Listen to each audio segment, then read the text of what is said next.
Alright guys, came in here yesterday to do my 50-hour service and on this Massey 1526.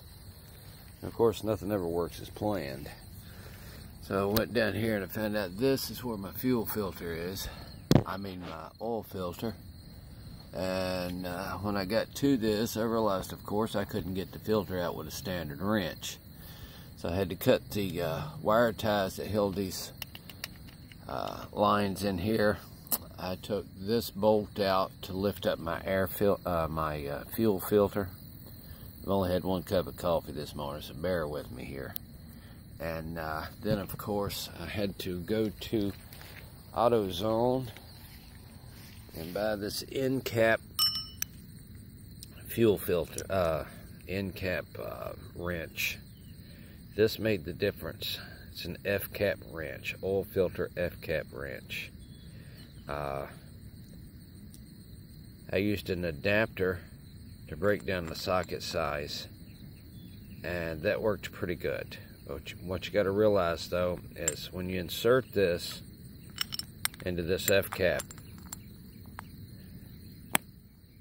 you will pop it out on when you put it on the filter. It'll push it back out because you want to tuck it on to the filter. So you kind of got to leave it a little space in there, and don't try to turn it all the way out, because then it'll hit the brackets on the tractor, and you got to screw it back in, take the socket off, and this little F wrench, and then hand turn it. But it works pretty good once you get it on there. Now this little F cap only costs about $6, so it's not an expensive thing to have, but you're going to need this on this 1526 to get that filter out. Now as far as the drain plug went, this was quite easy on the drain plug. Now I've got to do my transmission yet, but you can see it there, it's yellow. Now I had a heck of a time trying to find my transmission bolts and all that, but this yellow plug is your oil, and it unloads quick. So it wasn't really a big deal to do the oil. I pulled this plug, drained it.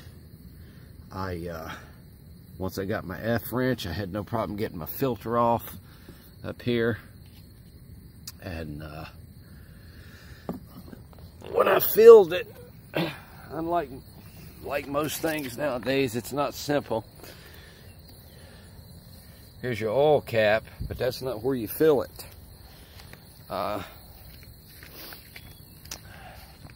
This tractor's got a, when you come down here and check your oil, there's another little yellow cap over here, and I've already put this grill on. I wished I hadn't have done that for you guys, but I used a funnel.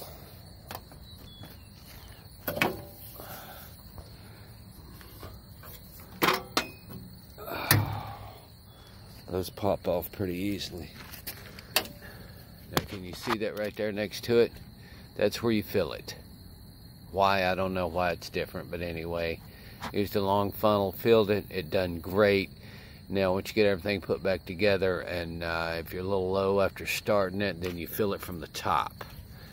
But I'm going to get under here now and do the transmission, and because it's giving me a pain trying to find the right bolt to drain my transmission.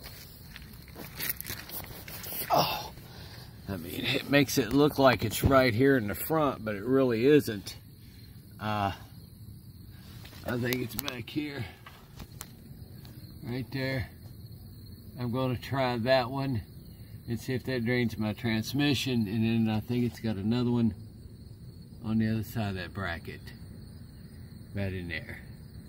So we're going to try this one first, and then we're going to go on the other side of this bracket, and right there. And it says make sure you do both axles, so you think front and back, but it's not quite the way it's written. So let me do this and see if it works. Be back.